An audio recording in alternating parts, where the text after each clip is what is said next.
Сегодня я приведу несколько примеров конкретных явлений, событий и их последствий, которые были срежиссированы представителями глобального антикультизма и их верными псами, антикультистами, для того, чтобы создать и усилить раскол в американском обществе, подготовить плацдарм для будущей гражданской войны и расставить все нужные им фигуры на шахматной доске. Лишь осознав, как вами все это время манипулировали, вы сможете выйти из этой игры и получить возможность сделать свободный шаг. Шаг, который реально поможет положить конец всему хаосу, злу и разрушению, которые сеют вокруг себя представители антикультизма. И тогда вы наконец-то сможете найти пути к примирению и единству. Массовые расстрелы в школах. Настало время обличить еще одно жестокое и циничное злодеяние международной сети террористических антикультовых группировок и их идеологических наставников. Сложно представить, что именно эти преступники оказались архитекторами одного из самых страшных явлений в современном обществе. Ох, боже мой! Боже мой! Стрельба в средней школе в округе Брауард. Массовая стрельба в начальной школе. Стрельба в школе Ковенант. Стрельба в начальной школе Сэнди Хук. Самая убийственная стрельба в истории США. Самый страшный массовый расстрел в истории. 14 учеников. 17 человек были убиты. 27 жертв, 20 детей, 7 взрослых. 33 погибших, 29 раненых. Всего, насколько мне известно, здесь погибло 15 человек. 12 из них школьники. Погибли 3 маленьких детей, а также 3 работников администрации.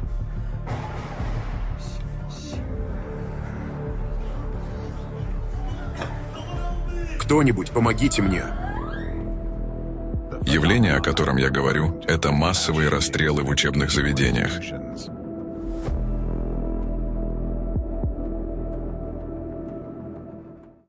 Еще недавно все человеческое сообщество было потрясено первым подобным случаем и недоумевало, как вообще возможно, чтобы такое произошло. А теперь это уже стало вашей суровой действительностью. Подобные случаи оставляют неизгладимый след в памяти людей.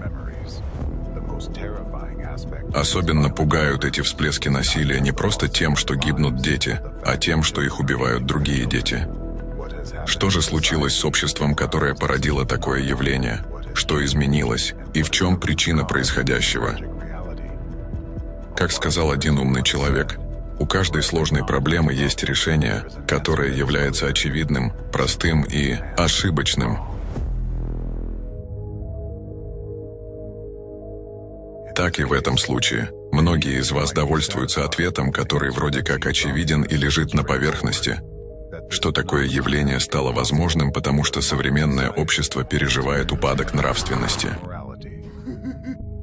Люди стали разобщенными, появилось слишком много злости и насилия, что неизбежно сказалось и на ваших детях. Казалось бы, это логичный ответ, и доля правды в этом, разумеется, есть. Однако слишком это острая и болезненная тема, чтобы ее оставили без внимания падальщики, привыкшие наживаться на чужом горе, и слишком много нестыковок и темных пятен всплывает при детальном рассмотрении каждого случая в отдельности и всей картины в целом. Вроде кто-то намеренно использует столь трагические случаи, чтобы пока ваш разум был застлан эмоциями горя, шока и переживания утраты, тем временем истинные выгодополучатели этих событий могли скрыто реализовывать свои планы. Разгадка кроется в очень простой и неизменной во все времена формуле. Найди того, кому это выгодно, и тогда ты сможешь узнать правду. Ведь исторически в учебных заведениях всегда встречалось множество тех, кто соответствует факторам риска стать потенциальным стрелком. Однако по каким-то причинам лишь немногие, и не всегда самые очевидные, прибегали к насилию с применением оружия. И открытым остается вопрос, почему именно в современную эпоху развитые страны столкнулись с явлением массовых расстрелов детей другими детьми? Да, с изобретением огнестрельного оружия и постепенно открывающейся его доступностью для гражданских лиц, подобные случаи происходили начиная с XVIII века, но они были единичны.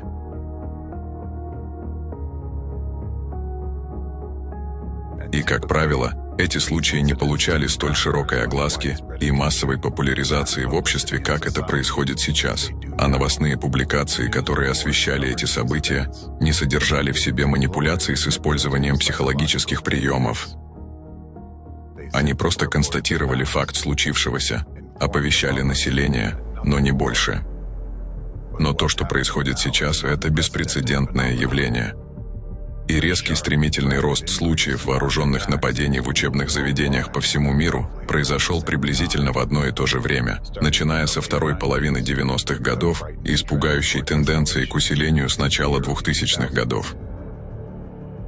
То есть скулшутинг, массовые расстрелы в школах, это явление последних 30 лет. Ровно столько же лет назад скрытая сила, которая стоит за глобальным антикультизмом, вновь стала обретать свою мощь. Тогда же ими был основан идеологический центр современной сети антикультовых группировок, и именно тогда он начал укреплять свои позиции и массово распространять свое деструктивное влияние в демократических странах мира. И это не просто совпадение, это факт. Тем, кто сейчас думает, что невозможно, чтобы такие события были искусственно спровоцированы, я предлагаю присмотреться повнимательнее. Следуйте за моей мыслью и не смотрите на поверхность, а старайтесь проникнуть своим взором вглубь вещей. Вооруженные нападения в учебных учреждениях, или скулшутинг, от английского слова скулшутинг, школьная стрельба, применение вооруженного насилия на территории образовательных учреждений, главным образом к учащимся, очень часто перерастающего в массовые убийства. На данный момент со случаями скулшутинга уже столкнулся целый ряд стран. Можно сказать, что это международная проблема, решением которой занимаются специалисты разного профиля. Принято считать, что за такими действиями несовершеннолетних стоит не только агрессивное поведение, но и целый комплекс складывающихся на протяжении длительного времени различных обстоятельств. К ним относят индивидуальную уязвимость конкретного ребенка в том или ином случае. Например, хронически напряженные отношения в классе или школе, буллинг, пренебрежительное отношение в семье, нераспознанное длительное депрессивное состояние, проблемы с психикой. И таким образом, как считают некоторые специалисты, причиной преступления становится то, что подросток, не справившись с ситуацией, взрывается, реагируя на нее агрессивными действиями. Однако попытки детального анализа специалистами десятков случаев приводят в тупик. Они говорят о том, что не существует единого универсального профиля стрелка. Возраст, пол, раса, социальные признаки – все это варьируется. Потенциальных стрелков обычно рисуют как нелюдимых, тихих одиночек. Но исследования показали, что лишь около 12% из них не имели друзей. К социально изолированным относились около 34%, что выше средних значений для возрастной группы, но недостаточно для выявления значимой тенденции. Около 44% нападавших были вовлечены в социальную жизнь вне школы. Спортивные команды, клубы по интересам, дополнительное образование и религиозные группы. Более 63% нападавших имели полную семью и не имели академических проблем. Во многих случаях будущие стрелки были из относительно благополучных семей, где родители пытались выстроить доверительные отношения с ребенком. В США школы, на которые были совершены нападения, находились в пригородах или сельских районах, характеризующихся низкими показателями насильственных преступлений, в отличие от России, где самые громкие нападения на школы произошли в городах – Москва, Казань, Керчь, Пермь. Поэтому объяснить подобные преступления негативным влиянием социальной среды тоже не представляется возможным, поскольку все эти дети росли в разных условиях, в местах с разным уровнем преступности. Большая часть нападавших не имела тяжелой психопатологии. Из 27 случаев только 23% стрелков имели историю обращения за психиатрической помощью, и только 6% были признаны невменяемыми в момент совершения массовых убийств. В настоящее время не представляется возможным по внешним признакам с точностью определить потенциального стрелка. Им может стать кто угодно. Все эти дети, которые впоследствии стали преступниками, это совершенно разные люди, с разными характерами, разными переживаниями, разной судьбой. 20-летний Адам Ланза, взорвав входную дверь, проник в начальную школу Сэнди Хук с винтовкой AR. Николас Круз в понедельник в суде Сознавшийся школьный стрелок так и не поднимает глаз. Так что они сорвали планы 18-летнего Алекса И. устроить стрельбу в своей школе. Несмотря на то, что некоторые из стрелков перед совершением преступления изучали жестокие материалы,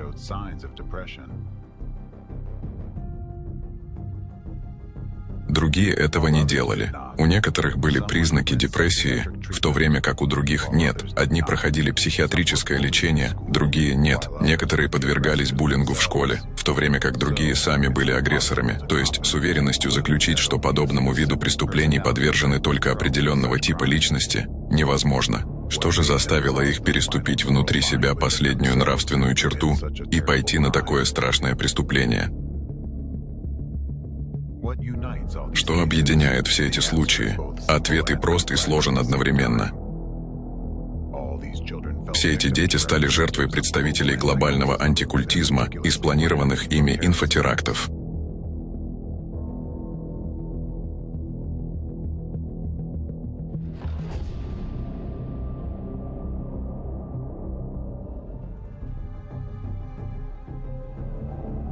Они были инфицированы деструктивными образами насильственных действий, которые распространяют представители антикультизма через СМИ и которые содержат в себе скрытые команды к действию.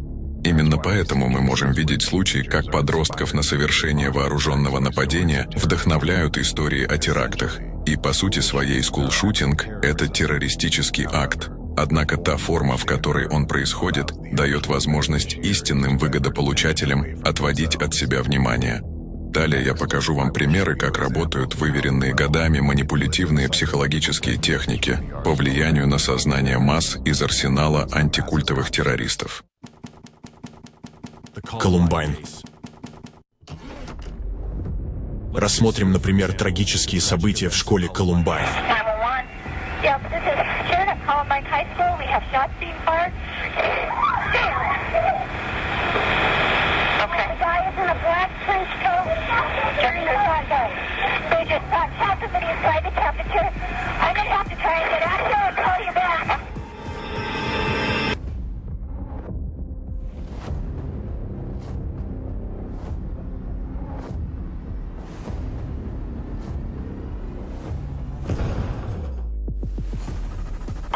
Stay in line with me.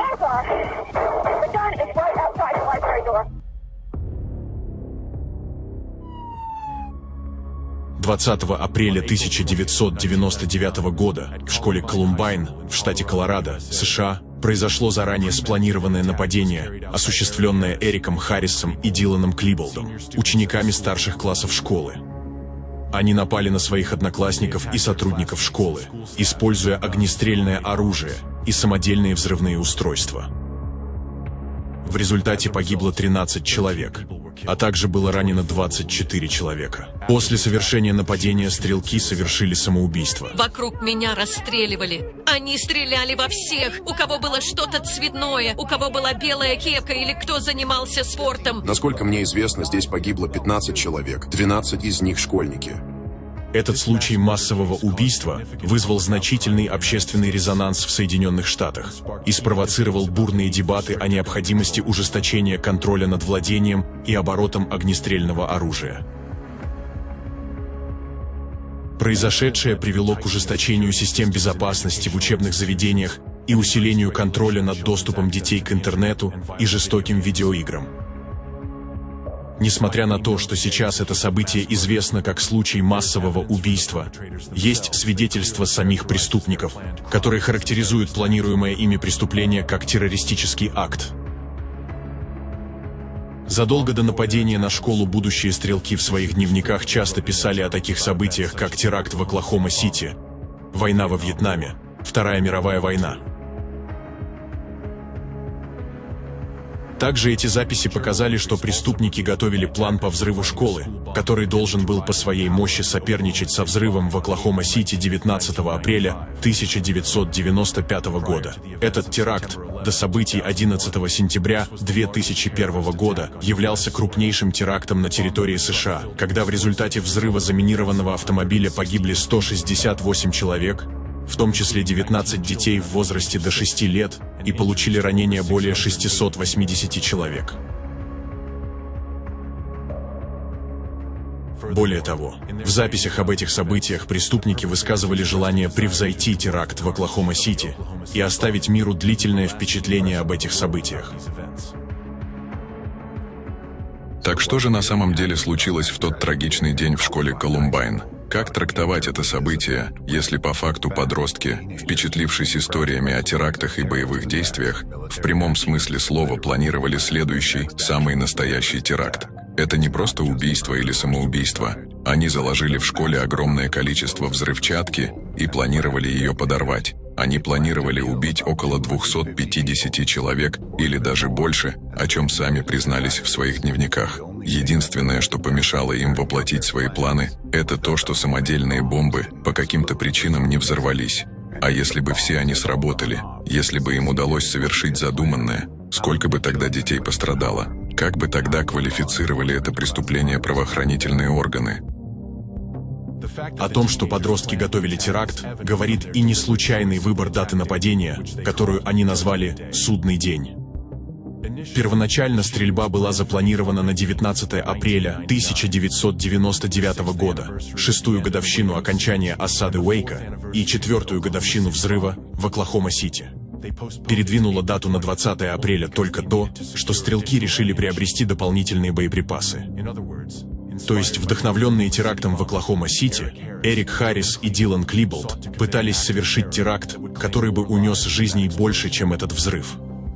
В свою очередь, теракт в Оклахома-Сити был взаимосвязан с событиями в Уэйко и был совершен в день 2-й годовщины этой трагедии.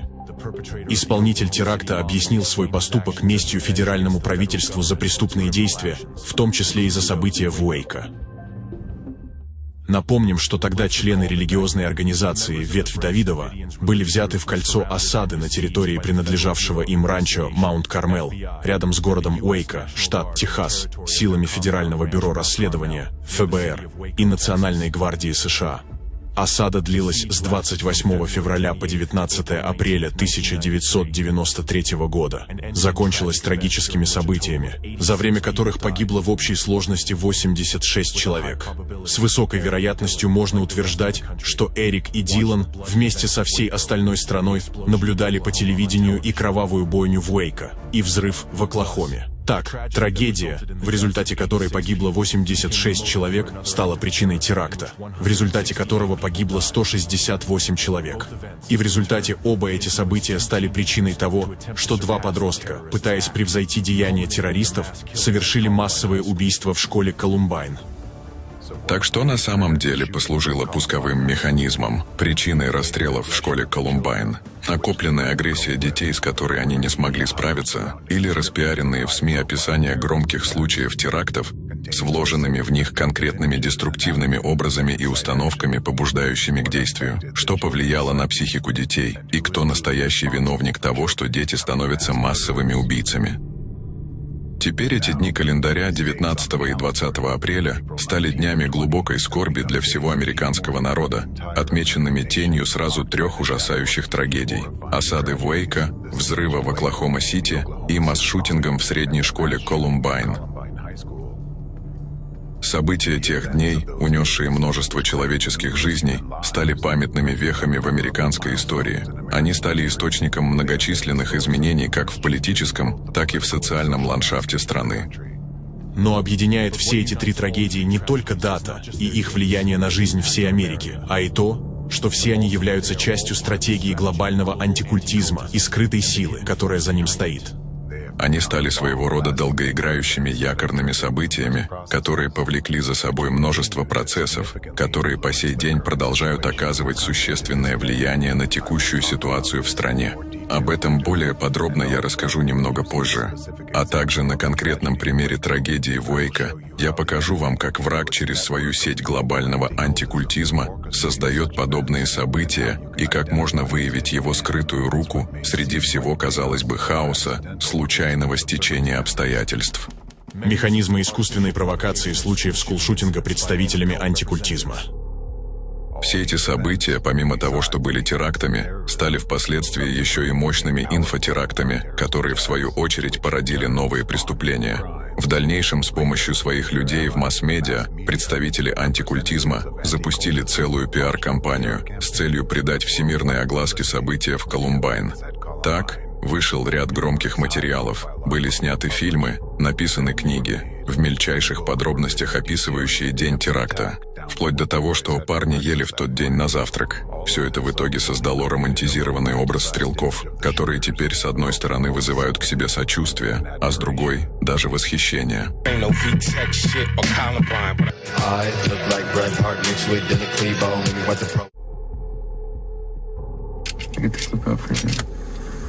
Dude, I want you to know, like...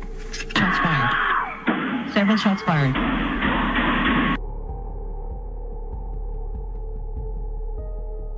На основе событий в школе Колумбайн и вокруг интереса к личностям стрелков сформировались целые сообщества их поклонников, так называемые сообщества колумбайнеров. В соцсетях возникли группы фанатов, что в итоге получило название «Движение колумбайнеров». По каким-то причинам компетентные органы не спешили бороться с тенденциями к широкому распространению явно деструктивной информации среди подростков и пресекать деятельность подобных групп, несмотря на то, что они явно занимались популяризаторством и романтизацией скулшутинга и его исполнителей. В результате что вы сейчас имеете? Сейчас массовые расстрелы в школах и Колумбайн стали взаимозаменяемыми понятиями. Теперь словом «Колумбайн» называют все преступления, выполненные аналогичным образом. Так было положено неофициальное начало эпохи школьных расстрелов. Кто создал этот героизированный образ Колумбайн и зачем? Почему власти стран и спецслужбы позволили ему массово распространиться? Это банальная халатность и безответственность или намеренное преступное бездействие? Если считается, что одной из ключевых причин новых случаев скулшутинга является бесконтрольное подражание Колумбайну, почему тогда позволили популяризирующей это событие информации так массово распространиться?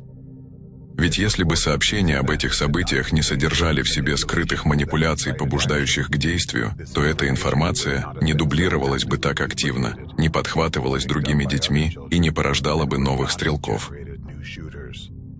Очевидно, что культ Колумбайн был создан умышленно, потому это в сути своей инфотеракт, который порождает новые теракты. Кому выгодно проводить инфотеракты такого масштаба? Только представителям антикультизма и силе, которая за ними стоит.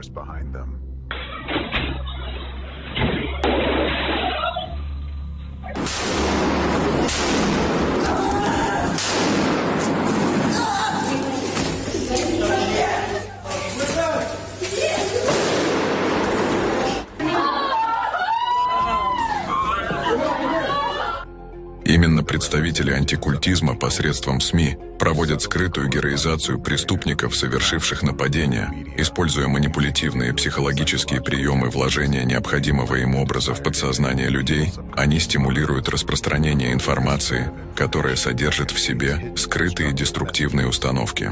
Наследие Колумбайна. С тех пор, как 15 лет назад произошел этот кошмар, мы стали свидетелями все новых и новых массовых расстрелов, многие из которых совершают проблемные молодые люди, вдохновленные убийцами из Колумбайна. Полиция утверждает, что И одержим массовым убийством в школе Колумбайн. Дэвид, завтра 25-я годовщина Колумбайна, и власти определенно не собираются рисковать. Так они занимаются поиском новых подражателей. Они сеют свои семена разрушения и ждут, пока новые всходы взойдут. Ведь когда в какой-то стране происходит скулшутинг, когда СМИ по всему миру начинают тиражировать информацию о случившемся, что происходит с людьми, которые соприкасаются с этой информацией? Тысячи детей и подростков начинают примерять на себя образ преступника, обдумывать, как бы я поступил на его месте. Как бы они поступили со своими одноклассниками в школе, или одногруппниками в колледже, или университете. Даже многие взрослые, трезвомыслящие люди, слушая рассказы в СМИ, начинают представлять, как бы они это совершили. При этом невольно сознание человека рисует потенциальных жертв, кто когда-то его обидел или недооценил. Тысячи обдумывают, но находятся единицы, кто воплощает свои фантазии в реальность. Это и есть предумышленное психологическое воздействие. У многих из вас мог возникнуть вопрос. Если за скулшутингом стоят представители антикультизма, то каким же образом им удается управлять стрелками дистанционно? Ведь они же не держат их за руку. Ответ прост. Им не нужно никого держать за руку, чтобы заставить совершить масс-шутинг. Достаточно того, что они держат под контролем их сознания.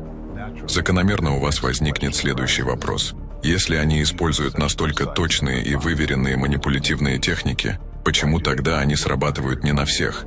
Что является ключевым фактором, который открывает дверь для внедрения деструктивной программы в подсознание подростков, заставляя их воплощать в реальность такой страшный сценарий?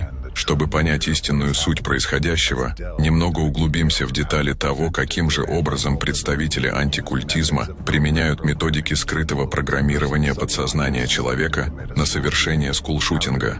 Как им удается закодировать подростка на реализацию своей злой воли? Метод пазлового кодирования.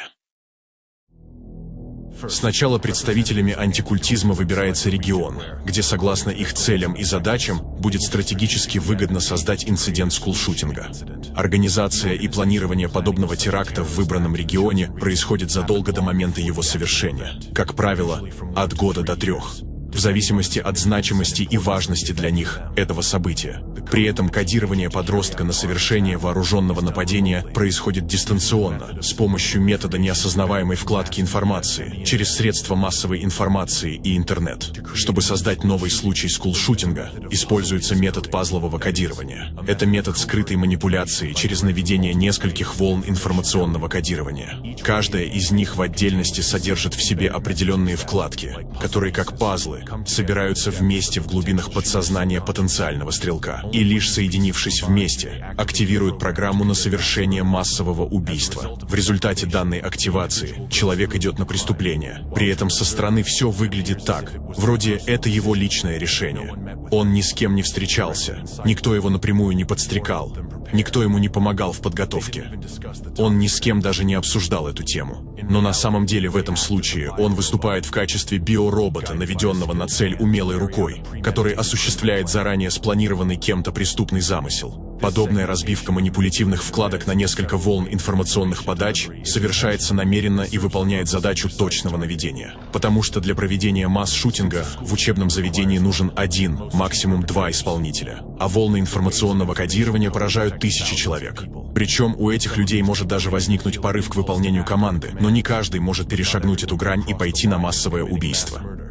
Поэтому для того, чтобы сузить зону поражения и активировать подходящего потенциального стрелка, проводится перекрестная информационная атака. Она состоит из нескольких информационных подач, каждая из которых содержит в себе особые вкладки, которые способны обходить критический контроль сознания и проникать напрямую в подсознание человека. И уже там, соединяясь между собой, эти вкладки, как пазлы, формируют единую картину будущего преступления.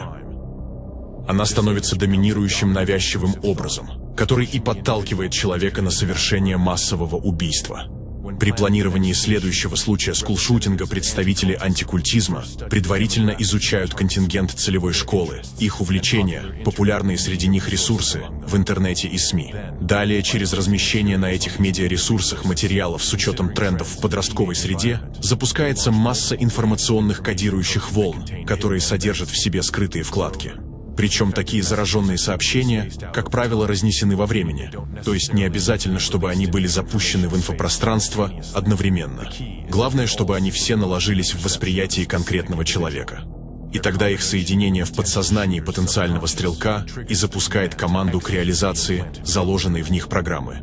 Первые информационные кодирующие атаки производятся с широким диапазоном поражения. Финальная волна атаки и дополнительные корректирующие меры проводятся непосредственно внутри целевой школы. Они же и дают команду «старт» стрелку. То есть сначала представители антикультизма запускают подготовительные волны инфокодирования, а затем наводящие и активирующие. Такой ряд страховочных мероприятий позволяет им контролировать точное количество исполнителей теракта и качество его исполнения. Первой подготовительной волной, которая является основой для дальнейшего наложения всех вкладок пазлов единой картины, является героизация предыдущих исполнителей массовых расстрелов в школах. Самый главный фактор здесь, на котором играют представители антикультизма, это стремление человека к известности. Поэтому все героизирующие стрелков нарративы, внедренные представителями антикультизма, манипулируют на желание человека получить популярность и привлечь к себе всеобщее внимание. При этом неважно, в каком ключе распространяется информация о стрелках.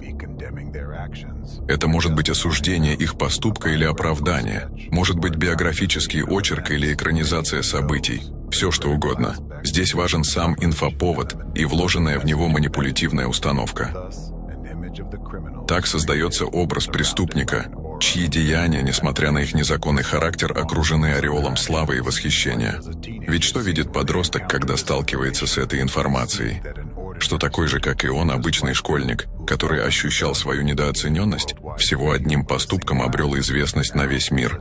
И теперь о нем пишут самые популярные СМИ, о нем говорят звезды шоу-бизнеса. Он сам становится для других своего рода кумиром. Именно желание стать известным, жажда славы и есть та благотворная почва, в которой прорастают зерна зла, посеянные настоящими террористами, которые и провоцируют детей на преступления. Меня зовут Ник, и я стану следующим школьным стрелком 2018 года. Моя цель — не менее 20 человек с винтовкой AR-15 и парой магазинов с трассирующими патронами. Она помешана на стрельбе в школе Колумбайн. По словам полиции, она вооружена и крайне опасна. Ну, я буду. Колумбайн, Вирджинский политехнический. Меня никому не одолеть. Я их всех поубиваю. Помните Колумбайн? Его арестовали. В ходе расследования, проведенного ABC News по всей стране, были обнаружены леденящие кровь доказательства, видеодневники. Вот тот подозреваемый из Миннесоты, который общался с полицией в мае. Мой главный кумир Эрик Харрис. Современная эпоха массовых расстрелов началась с Колумбайна. Таким образом, в подсознание потенциального стрелка проникает первая вкладка, что самый главный смысл всей его жизни – обрести славу и известность, и что без этого смысла в жизни нет. Подростка на совершение преступления толкает в первую очередь глубинный подсознательный страх прожить жизнь в безызвестности. И если вы с этой точки зрения пересмотрите профили стрелков и то, как они объясняют причины своего поступка, то сможете ясно увидеть, что именно стремление стать известным – единственная черта, которая объединяет их всех. Здесь есть ключевой момент. Если не будет героизированного образа стрелка, то скулшутинг перестанет быть возможным, потому что не будет той базы, того фундамента, на который и ложатся остальные части программы на его выполнение. Распространение героизирующих образов преступников в качестве приманки для тех, кто также жаждет популярности, это тоже один из фильтров, который отсеивает тех, кто не подходит на роль исполнителя преступления, и инфицирует вредоносной программой тех, у кого активна кнопка, которая и запускает дальнейшую распаковку программы. Еще одним фильтром служит особый метод подбора тематик, через которые будут вложены составляющие части программы на выполнение скулшутинга. Подбираются сферы интересов подростков, которые, как правило, противоположны по своей сути. Что это значит и для чего это делается? С большей вероятностью человек будет увлекаться смежными темами. Пример таких тем – космонавтика и парашютный спорт. Но для того, чтобы как можно меньше людей попало в зону пересечения волн информационного кодирования, выбираются те темы, которые редко одновременно попадают в сферу интересов одного и того же человека. Например, подросток увлекается космосом, и его интересует тема наличия жизни на других планетах, то есть астробиология. Что будет противоположно по своей сути? Жизни противоположна смерть.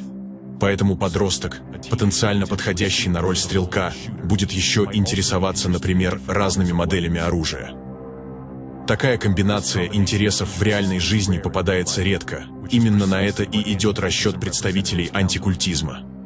В дальнейшем, в различные материалы по этим темам ими вкладываются другие составляющие части единой программы на совершение скулшутинга. При этом особенно делается акцент на пробуждение интереса к оружию, как к инструменту, дающему власть и славу. В результате в зону поражения подобных перекрестных волн инфокодирования попадут только те подростки, которые интересуются сразу обеими противоположными темами и у которых уже есть доминирующее желание получить известность и признание. Таким образом, до финального этапа процесса кодировки целевая группа постепенно сокращается. Первая волна инфокодирования поражает тысячи, потом из тысяч людей остаются сотни, и в итоге под перекрестную атаку всех необходимых кодирующих волн попадают всего несколько человек. Дальше остается лишь вопрос времени. кто из них активируется первым и кто в конечном счете станет исполнителем вложенной программы. Вот почему стрелки часто абсолютно не похожи между собой, имеют диаметрально противоположные черты характера, часто не имеют серьезных нарушений психики и, самое главное, не имеют явных мотивов для совершения подобного преступления. Приведу пример, как может выглядеть наводящая волна инфокодирования, которая активирует в подростке программу на выполнение скулшутинга. Не обязательно команда «Старт» будет вложена через СМИ или интернет. Это может быть приглашенный в школу лектор, который, между прочим, в своем рассказе упомянет пример человека, который всю свою жизнь посвятил науке, но так и не добился мирового признания и не стал известным. Тут же в противовес этому лектор приведет пример нобелевских лауреатов, которых единицы, но они смогли добиться успеха.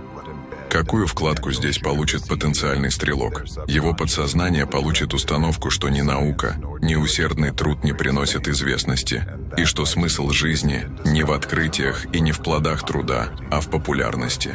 Ведь если о тебе не знают, значит ты живешь впустую, а значит нет никакого смысла от твоей жизни.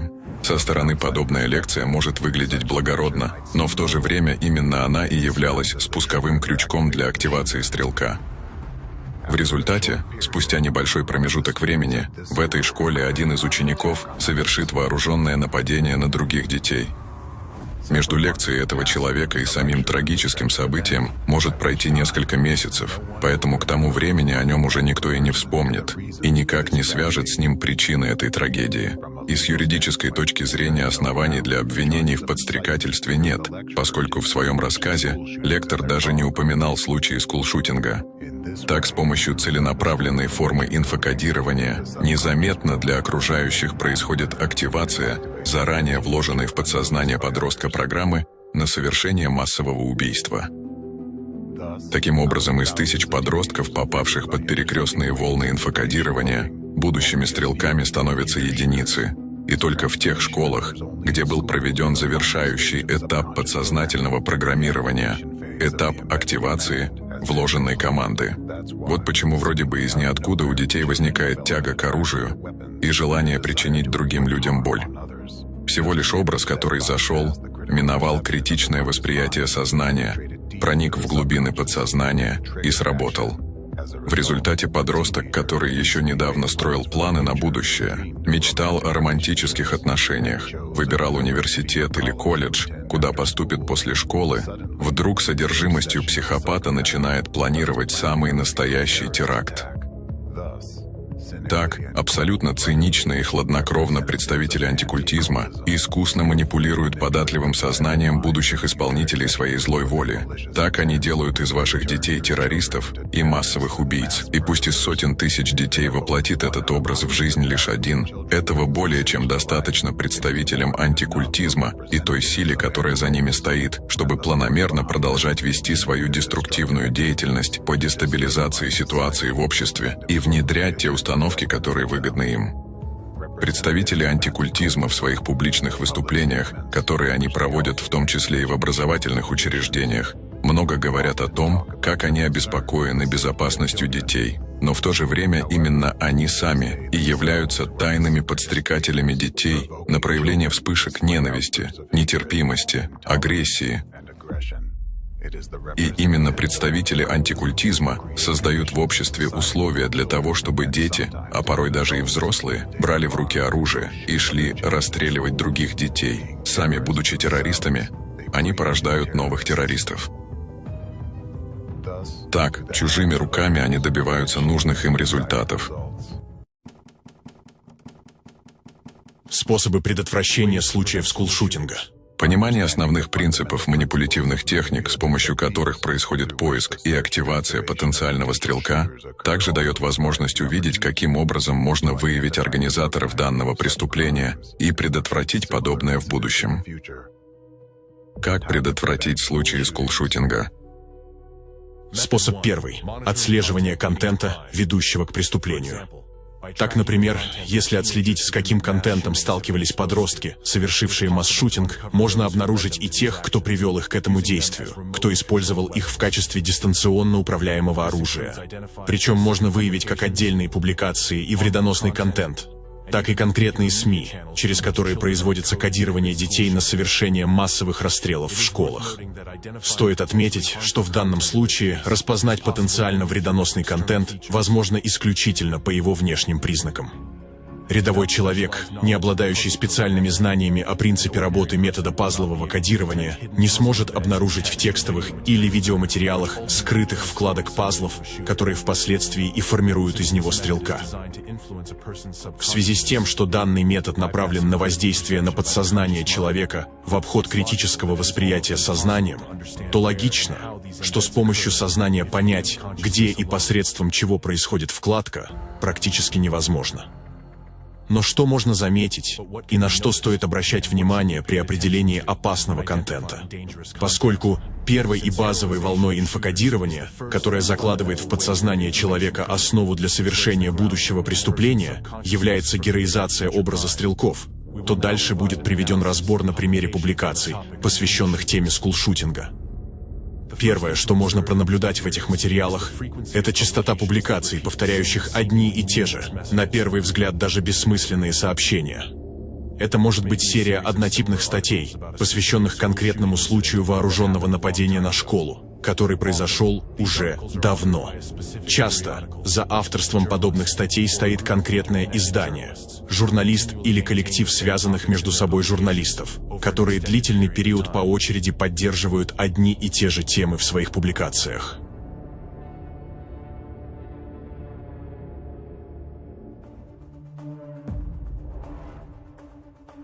При этом другие журналисты или СМИ могли уже давно перестать освещать это событие. Но в это же время одна и та же группа журналистов по непонятным причинам продолжает поддерживать информационную волну и снова актуализировать давно прошедшее событие в инфопространстве. В этих статьях с разных сторон будет говориться, по сути, об одном и том же. Авторы могут ругать полицию, выражать сочувствие родителям стрелка, освещать недавно всплывшие новые детали совершенного преступления и так далее. Но это будет все та же тема – скулшутинг. И во всех этих статьях будет одна особенность. В них никогда не будут жестко критиковать или осуждать стрелка. Второе, что можно пронаблюдать в потенциально опасных материалах и публикациях, здесь всегда теме скулшутинга будет сопутствовать прямая или косвенная критика власти, действий конкретных ее представителей, а также беспомощность представителей правоохранительных органов. Будут обсуждаться их ошибки и просчеты, и акцентироваться внимание на том, что представители правоохранительных органов лгут и преднамеренно искажают факты, чтобы скрыть свою беспомощность. Такие публикации обычно очень схожи между собой, и на первый взгляд могут даже выглядеть разумными, не содержащими в себе агрессивных призывов или явных признаков разжигания ненависти. Но на самом деле информация, заложенная в них, будет очень сильно воздействовать на людей, оставляя глубокий след в их подсознании. Третье, на что стоит обратить внимание, это наличие цифр в тексте публикаций. В том информационном контенте, где содержатся скрытые вкладки, всегда будет присутствовать числовой код. Это может быть, например, упоминание дат, точного времени совершения преступления, количество жертв или любые другие цифры. Но эти цифры будут неоднократно повторяться в их публикациях. Дело в том, что сознание и подсознание человека воспринимает цифры по-разному. Эта особенность работы нашего подсознания учитывается при использовании метода пазлового кодирования. Как уже было сказано, неподготовленному человеку распознать скрытые манипуляции сознанием и тем более манипуляции подсознанием с помощью метода пазлового кодирования без специального обучения крайне сложно. Но всегда есть закономерность, и с помощью выявления этой закономерности можно увидеть особо опасный контент среди всего большого потока информации. Как только будут обнаружены источники деструктивного воздействия, содержащие в себе скрытые вкладки, необходимо как можно быстрее остановить распространение их влияния на большие массы людей. Способ второй. Проведение психологического тестирования в школьной среде с целью выявления завышенного показателя биполярных расстройств. Одним из признаков того, что ученики конкретного учебного заведения подверглись скрытому внешнему воздействию на подсознание, будет рост среди них случаев биполярного аффективного расстройства. Какая здесь связь? Поскольку первые волны инфокодирования имеют широкий радиус поражения, то, соответственно, некоторые вкладки, части программы на масс-шутинг проникают в подсознание практически всех, попавших под удар. Что в таком случае происходит с человеком? В его подсознании начинает действовать скрытая установка, доминирующее желание, которое противоречит сознательным целям и стремлениям человека. В результате во внутреннем мире человека возникает конфликт и противостояние. Этот конфликт, спровоцированный внедрением инородного элемента в подсознание, в итоге проявляется как биполярное расстройство. Представители антикультизма не могут избежать провоцирования подобных состояний, когда запускают на массы подготовительные волны кодирования на совершение скулшутинга, потому что это фундамент для дальнейшего наложения других волн, которые в общем итоге запустят программу. Показательным примером в этом отношении служит ситуация в Чехии, где после случая стрельбы на философском факультете Карлова университета в Праге в 2023 году всплыла актуальная информация о количестве биполярных расстройств среди молодого поколения страны. Чешские СМИ стали распространять информацию, что в общей сложности от биполярного аффективного расстройства страдает на сегодняшний день около 5% всего населения Чехии. И в первую очередь оно распространено среди молодого поколения возраста чешского стрелка, то есть среди студентов. Сами студенты Карлового университета в сообщениях в соцсетях жалуются на то, что среди них наблюдается тревожная тенденция. Каждый второй студент страдает от биполярного аффективного расстройства.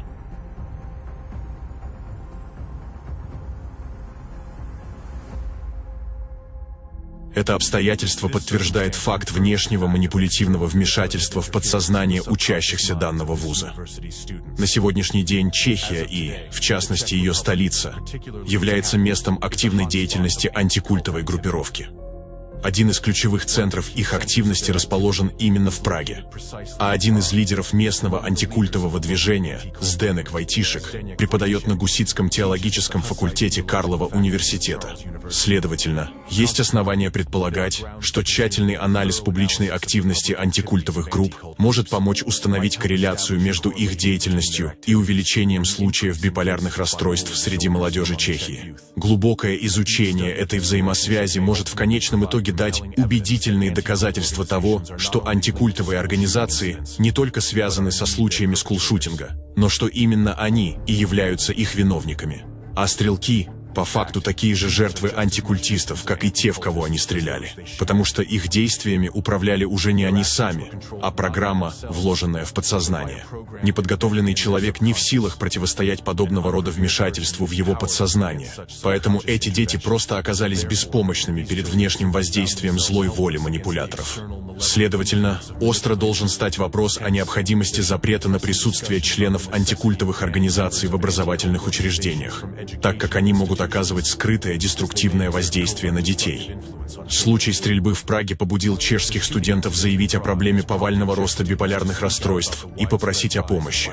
Была составлена петиция с обращением к правительству и политикам Чехии с просьбой не игнорировать проблему и усилить психологическую и психиатрическую помощь всем, кто в ней нуждается. Петицию подписало свыше 600 человек, то есть сами молодые люди напуганы этой ситуацией. На подсознательном уровне они понимают, что их разумом кто-то манипулирует, и они боятся, что следующим, кто возьмет в руки оружие, чтобы навредить себе или другим, может стать любой из них. И подобная картина после случаев скулшутинга будет наблюдаться во всех школах, которые подверглись атакам инфокодирования представителями антикультизма. Ситуация в Чехии наглядно доказывает, что биполярное расстройство – это обязательный и естественный сопутствующий фактор внешнего вмешательства в подсознание человека с целью его программирования. Если провести мониторинг по учебным заведениям других стран, то можно будет выявить очаги роста биполярных аффективных расстройств, то есть места, куда уже направлена атака представителей антикультизма и где в ближайшее время планируется теракт. Как правило, в школах и университетах, где происходили случаи скулшутинга, можно выявить в разы больше учащихся с биполярным расстройством, чем среднестатистический показатель.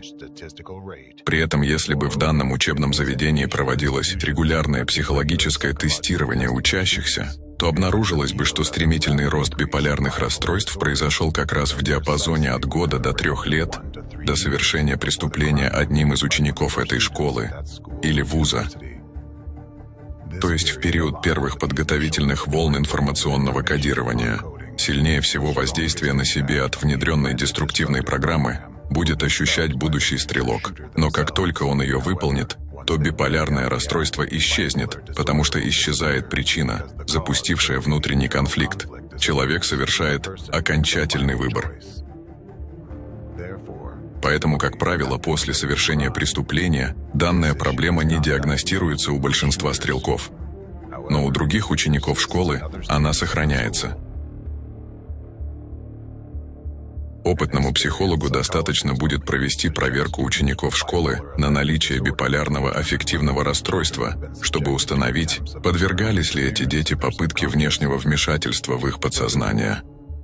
Более того, если ввести в учебных заведениях в регулярную практику проведения специальных психологических тестов, например, раз в полгода, то при обнаружении настораживающей тенденции можно будет успеть предпринять превентивные меры.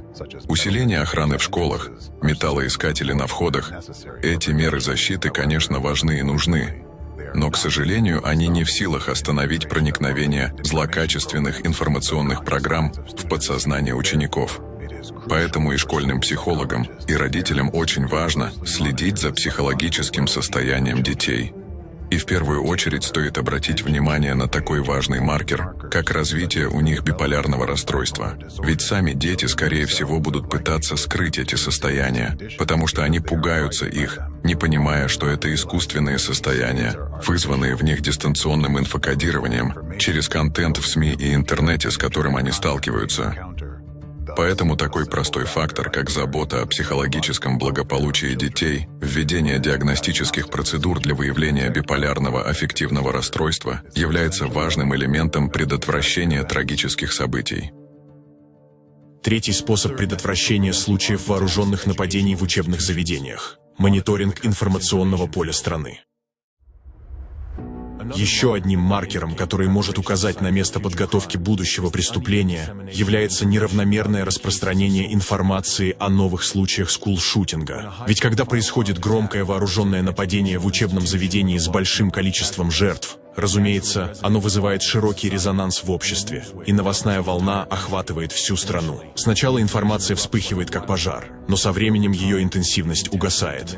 Однако, если в определенном регионе представители антикультизма уже запланировали аналогичное нападение, то здесь информационное эхо этого события будет звучать дольше и громче, чем по всем остальным регионам страны. Или же информация о нем вновь актуализируется в инфополе уже после затухания новостной волны.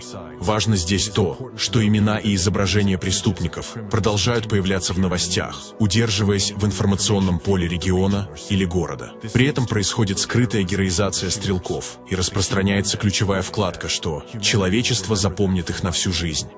Это явление – красный флаг для внимательных наблюдателей. Если вы замечаете подобную тенденцию в своем городе, будьте бдительны.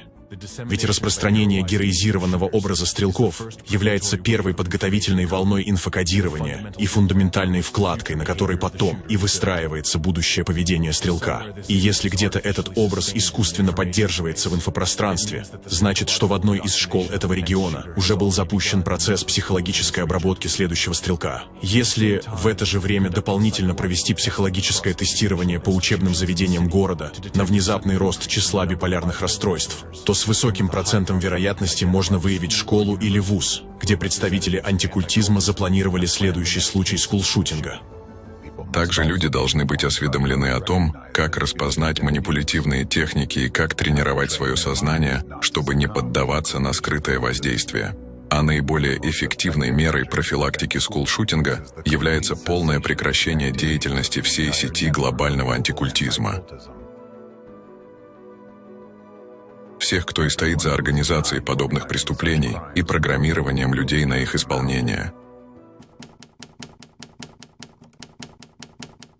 Скулшутинг – управляемый процесс.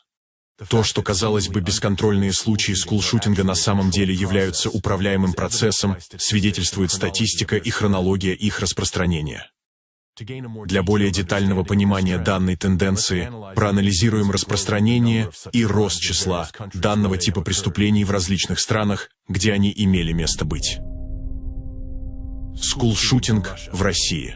Достаточно продолжительное время в России не всплывало свидетельств о случаях массовых расстрелов в школах. В 1990-е годы широко известно только одно подобное преступление – в Камышинском училище в 1997 году.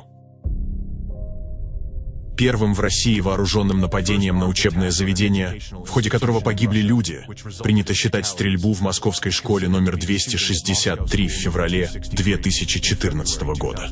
А первый случай скулшутинга по так называемому колумбайнскому сценарию произошел в 2017 году в Ивантеевке. Короче, какой-то пацан с ножом бегал в школе, у нас прям учительница держит дверь. Как объяснить внезапное появление такого явления, как скулшутинг, на территории, где ранее оно не было распространенным? Чем это можно объяснить, кроме как вмешательством со стороны? Ведь что изменилось в России с тех времен, когда о подобных преступлениях не было ничего слышно? Изменилось то, что антикультизм здесь набрал небывалую ранее силу и влияние. На сегодняшний день в российских СМИ намеренно распространяется нарратив, что причиной случаев массовых расстрелов в школах в России является влияние аналогичных случаев в США. Для внедрения этой установки в массы чаще всего используется один и тот же образ подобного преступления – Колумбайн. И чаще всего в новостях о скулшутинге в России вы обнаружите параллель именно с Колумбайном. То, что случилось в московской школе, российская пресса называет американским сценарием. Такие случаи действительно часто происходят в США. Стрельба в школе – это то, что часто происходит в США, но не в России. Стрельба и захват заложников и вправду не редкость в американских школах. Ученик или выпускник с винтовкой в руках – вот он, типичный антигерой местных новостей. Однако, как я уже говорил, первый случай такого якобы подражания в России случился в 2017 году, то есть лишь спустя 18 лет после событий в Колумбайн. Почему для того, чтобы в России появился первый подражатель, потребовалось столько времени? Ответ прост. Потому что это не просто подражание. Данному прецеденту в России кто-то дал возможность случиться и позволил этому событию получить широкую огласку. Некоторыми русскими представителями пропаганды, авторами и защитниками теории о якобы вредоносном влиянии США на случаи скулшутинга в России утверждается, что эти происшествия несут характер целенаправленной организованной деятельности, инициированной якобы со стороны США. Аргументируется это простой установкой пропаганды. Это так, потому что США всегда исторически противостояли России на геополитической арене, то есть Америка – враг, и таким образом враг нападает на Россию. Но если подумать логически, ведь гораздо больше из-за случаев скулшутинга страдает именно сама Америка. Почему? Зачем атаковать самих себя? Логичнее будет предположить, что Америка больше всех претерпевает страданий, как раз из-за того, что враг именно ее больше всего подвергает массированной регулярной атаке. Правда в том, что и народ Америки, и народ России подвергаются циничным и изощренным нападениям от общего для них врага – глобального антикультизма. А пытаясь отвлечь внимание и перенести всю вину на якобы плохой пример США, скрытая третья сила, которая является идейным вдохновителем антикультизма и терроризма, намеревалась, создав видимый образ врага, спрятать свои следы как за случаями массовых расстрелов в России, так и в Америке, как за трагедией в Колумбайн, так и за самим явлением скулшутинга в целом. На сегодняшний день угроза скулшутинга в России стала серьезной проблемой в обществе. По меньшей мере 13 человек погибли, в том числе не менее 7 детей, в результате стрельбы в школе в Центральной России. Сегодня в России вооруженный нападавший убил по меньшей мере 15 человек в школе, 11 из них дети. Закройте кабинет! Какой-то стреляет, Чего стреляли? Ой ты, друган, держись. Потерпи немного. Ребята, тут полный трэш. Все, я в ПГУ, здесь полный трэш. Ситуация на данный момент такая. Людей грузят в скорые, везде лежат раненые. Я хотел забрать ребенка, но лучший способ сейчас им забаррикадироваться, а не там. Объяснить, каким образом это явление вдруг внезапно проявилось и стало прогрессировать, можно всего лишь отследив, какие последствия эти теракты принесли стране, какая политическая ситуация была на момент теракта, какие перемены в ней спровоцировало это событие, какие законы были приняты после каждого нового резонансного случая, и кто в конечном итоге остался в выигрышном положении, воплощая под прикрытием громкого инфоповода свои корыстные цели. Тогда вам станет очевидно, что причина появления скулшутинга в России – это не результат спонтанного подражания. Просто та сила, которая стоит за антикультизмом, решила использовать этот инструмент террора теперь и на территории России. Еще одно подтверждение того, что случаи скулшутинга происходят не случайно, это география этих терактов. Ведь обратите внимание, есть определенные страны, которые регулярно страдают от скулшутинга, как, например, США. Есть страны, где это явление набирает обороты, как, например, Россия. Есть страны, где происходили единичные случаи без последующих рецидивов, как, например, Канада или некоторые страны Европы. Срочные новости из Канады. Премьер-министр Канады Джастин Трюдо сообщил, что 5 человек погибли, еще 2 находятся в критическом состоянии после стрельбы в школе. 14-летний подросток насмерть застрелил 8 детей в школе в Сербии.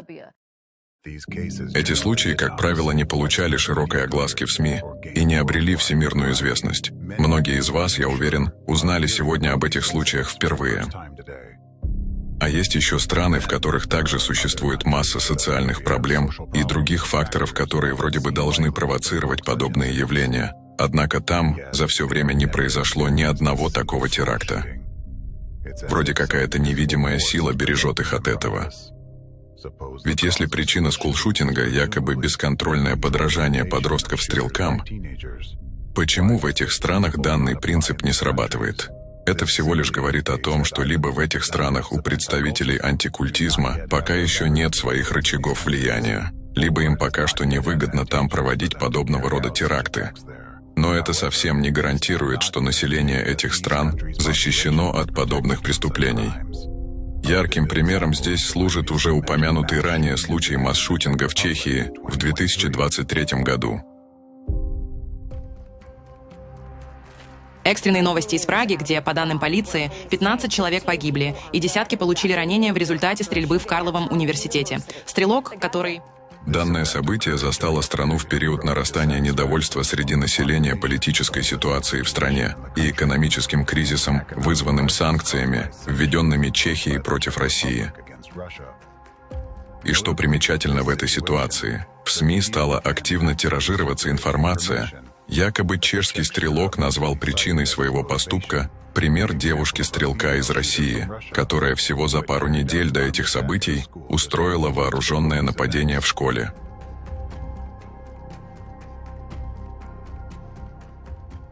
Подобное стечение обстоятельств наталкивает на предположение, что теракт в Чехии не просто так был проведен именно в этот период времени и не просто так имел отсылку к России в качестве вдохновителя злодеяния.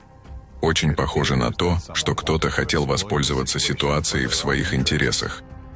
И если пристально рассмотреть каждый такой теракт, то можно увидеть, что всегда подобные события находятся в корреляции с политической обстановкой в стране жертве, как, например, предстоящие выборы, важные международные переговоры, обострение противостояния политических сил внутри страны, нарастание недовольства среди населения властью и так далее. Такие события зачастую становятся значимыми громкими инфоповодами, которые затмевают собой прочие новости. И в этот период, когда общественное внимание сосредоточено на произошедшей трагедии, представители антикультизма и сила, которая за ними стоит, могут незаметно осуществлять действия, на которые предпочли бы не привлекать внимание широкой общественности. Подобные совпадения – это случайность или чей-то холодный расчет. И самое главное, что выдает спланированную организацию этих терактов, это влияние, которое они оказывают как на жизнь в отдельной стране, так и на все мировое сообщество. Каждый случай скулшутинга влечет за собой целый ряд трансформаций в политической и социальной сферах, которые направляются представителями антикультизма в выгодное им русло. Впоследствии это приводит к серьезным изменениям внутри государства и необратимо влияет на жизнь людей в нем. Даже одно такое событие оставляет незаживающую кровоточащую рану на сердце всего общества. И в первую очередь подобная террористическая атака направлена на родителей, на всех, у кого есть дети. Ведь теракт, когда один ребенок убивает других детей, вызывает сильнейший шок и потрясение в обществе. Он бьет по самому уязвимому месту каждого родителя – страх за жизнь его ребенка.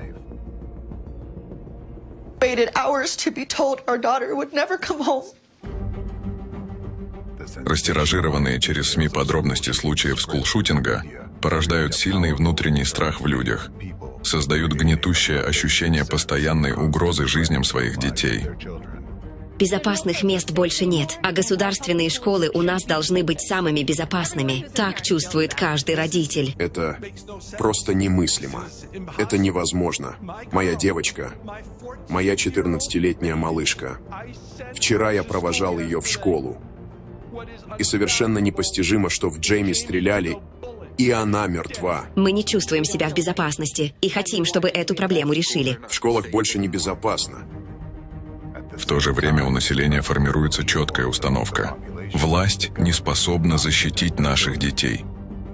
Да как вы смеете? Они вам заплатили, а вы тут просто выходите и, как вы там сказали, показания под присягой. Я устал. Я так устал приходить сюда и выражать соболезнования.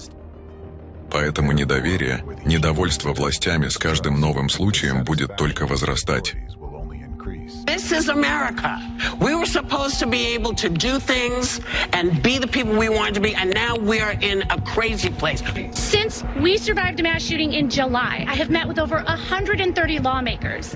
How is this still happening? How are our children still dying, and why are we failing them? How do we allow a gunman to come into our children's school? How do they get through security? What security is there? There's no metal detectors. The gunman, a crazy person, just walks right into the school, knocks down the window of my child's door, and starts shooting her. Ведь в глазах запуганных родителей представители власти виновны в том, что не могут обеспечить безопасность их детям. Виновны в том, что их дети живут в государстве, которое гниет изнутри, в котором их ребенок в любой момент может стать жертвой или же сам станет палачом. Именно это подсознательное понимание вызывает в людях состояние апатии, безысходности и ненависти к нынешней власти, которые умело разжигаются представителями антикультизма. Это происходит не в других странах, это происходит в Соединенных Штатах Америки. У вас прекрасная страна, у вас прекрасные люди, но в чем проблема? Оружие. Откуда у 7-летнего ребенка оружие? Я очень зол, что это случилось, ведь это происходит снова и снова. Эти дети выжили. Это пронзительные крики детей, которые пытаются выбраться, пока убивают их одноклассников.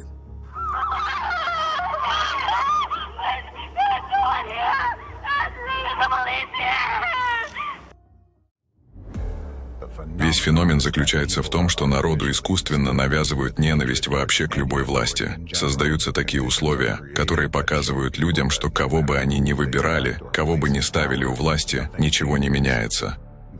Таким образом, в сознании масс прочно укореняется установка, что любая власть – это зло. Далее этот процесс порождает замкнутый круг. Искусственно вызванный и поддерживаемый страх заставляет часть населения требовать от властей принятия более жестких мер и ужесточения законов. Но эти даже изначально благие инициативы, которые должны были быть направлены на предотвращение новых преступлений, впоследствии представители антикультизма и их пособники в госструктурах направляют против самих же людей. В результате это приводит к еще большему закабалению народа, ужесточению контроля над жизнью граждан и подавлению свободы слова. Таким образом, людей постепенно лишают их последних прав и свобод. Как следствие, ранее демократическая страна все больше приближается к тоталитарному режиму. Но в то же самое время, когда одна часть населения, ведомая страхом, отстаивает введение более жестких мер, другая часть населения, ведомая ненавистью к власти, убеждена, что подобные авторитарные методы властей приведут к еще большему ограничению их свобод и нарушению их прав.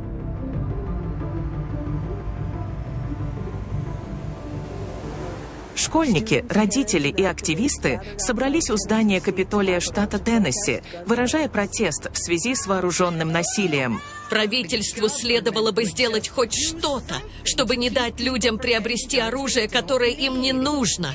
В нем вообще нет необходимости. Нужно сменить людей в правительстве! Дурные на голову лидеры, для которых оружие важнее детей. Мой пистолет висит вот здесь, на боку. Он никуда не выпрыгивает и ни в кого не стреляет. Мы говорим о вооруженном насилии. В школе учителям разрешено носить оружие. Носить оружие? Больше оружия! Больше смертей!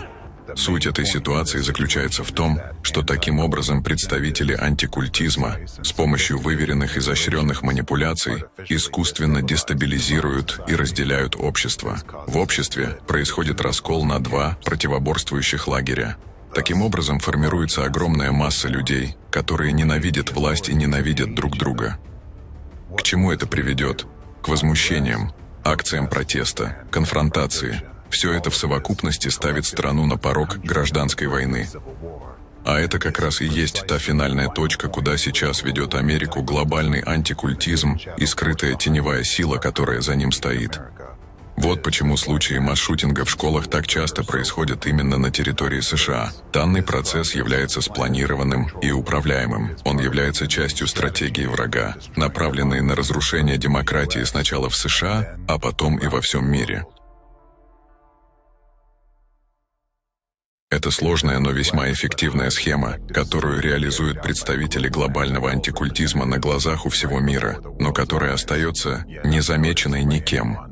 Стоит добавить, что при всей кажущейся хаотичности распространения новостных сообщений об этих инцидентах или нарративах, восхваляющих стрелков, на самом деле представители антикультизма внимательно следят за тем, чтобы информация, зараженная их манипулятивным вирусом, подавалась точно и дозированно, чтобы на начальных этапах дестабилизации общества случаи нападений в школах не приобрели слишком большой масштаб, потому что чрезмерное количество преступлений утратило бы свой эффект, и каждый последующий случай больше не вызывал бы столь широкий резонанс в обществе.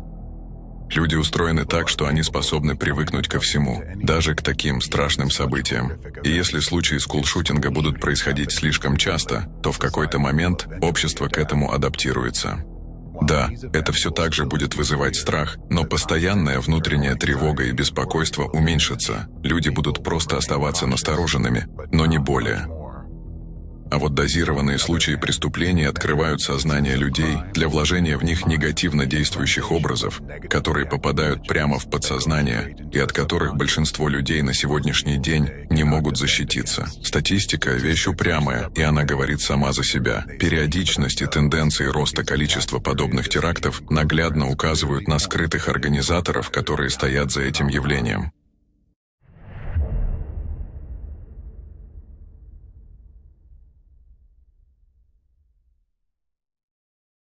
Особым образом ситуация обстоит в США, где стремительный взлет числа случаев скулшутинга в наше время несет в себе скрытый тревожный знак. Здесь представители антикультизма начинали с того, что провоцировали единичные случаи скулшутинга. Тогда эти события оказывали колоссальное влияние не только на Америку, но и на весь мир.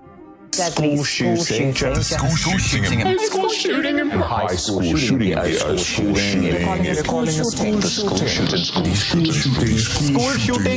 shooting. School shooting. Они оказывали эффект разорвавшейся бомбы за счет того, что на то время расстрелы детей другими детьми это было из ряда вон выходящим событием, которое вызывало сильнейшее потрясение в обществе. Именно поэтому первые единичные случаи скулшутинга в США стали очень громкими информационными терактами, которые потрясли весь мир. Один только Колумбайн повлек за собой огромное количество трагических для многих людей последствий, порождая новые случаи скулшутинга, а также значительно способствовал усилению влияния антикультизма в США. А теперь посмотрите, что происходит в Америке на сегодняшний день. Графики количеств масс-шутингов в школах показывают стремительный рост. О чем это говорит? В силу особой роли США в планах скрытого врага, это говорит о том, что в ближайшей перспективе ими запланированы события, которые могут привести к усилению напряженности внутри страны.